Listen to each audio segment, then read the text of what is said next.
Brooklyn Park's fire chief is saying goodbye to the department he's led for nearly 5 years.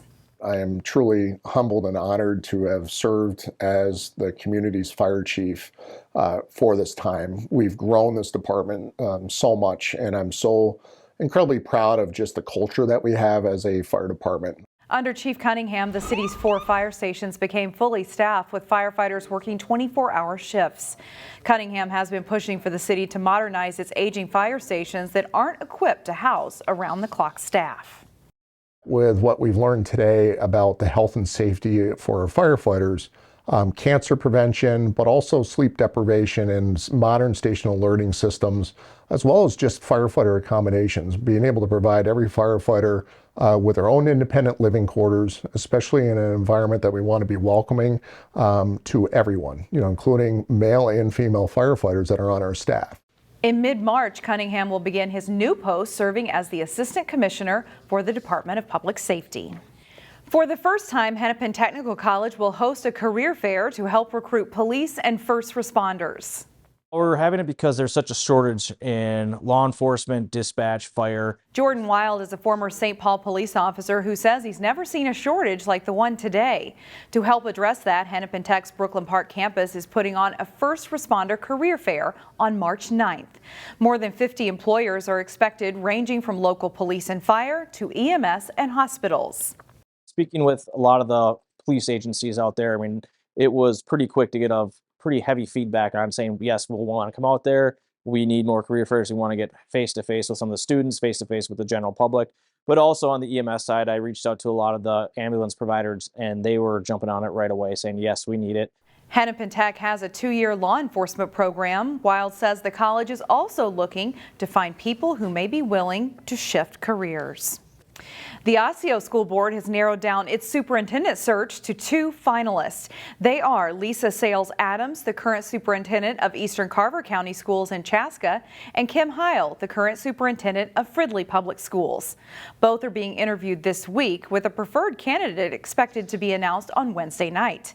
Current Superintendent Corey McIntyre is leaving for the superintendent job at Anoka Hennepin Schools. For more than a century, a Golden Valley nonprofit has provided assistance to the community.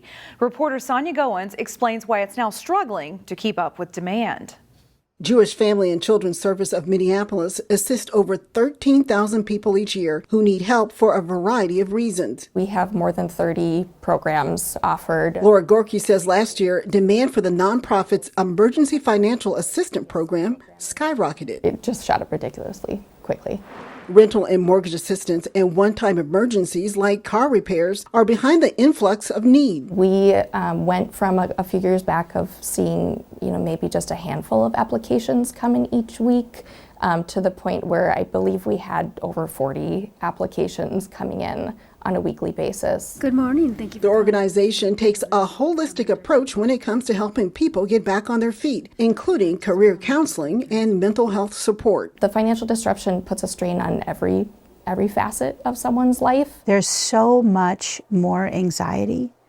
I feel like anxiety has totally skyrocketed. Mental Health and Senior Services Director Jill Cosberg says many people are seeking counseling. Anxiety, depression, grief. About a year ago, the agency expanded its mental health department to keep up with the high demand. They added more therapists and launched a program to address the needs of children. It is specifically for the parents of kids and teens who are struggling with anxiety, because the need for that. Anxiety has become so debilitating for so many people. The nonprofit says although they are stretched thin, they will continue to be a place where the community can come for help. If you are struggling, if you are in need of support, talk to somebody, call us. You don't have to even know what you need. In Golden Valley, Sonia Goins, CCX News.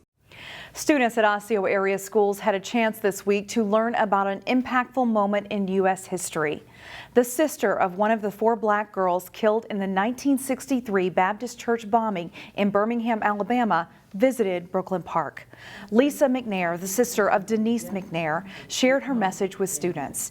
Even though Lisa was born after her sister's death, she says her sister has always had a strong presence in her life. It's why she wrote a book titled Dear Denise, Letters to the Sister I Never Knew. McNair hopes to teach kids about something they might not learn in history class.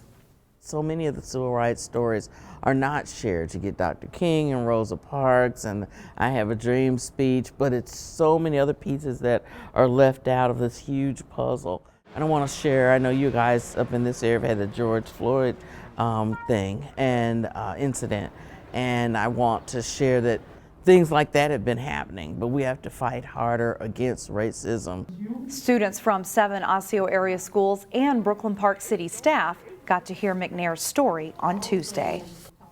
A Plymouth movie theater is teaming up with a local brewery to promote a movie that, shall we say, is quite different. We're launching a couple new beers this year. The first one is called One Man Mosh Pit. It's a hazy IPA, and it launched early February.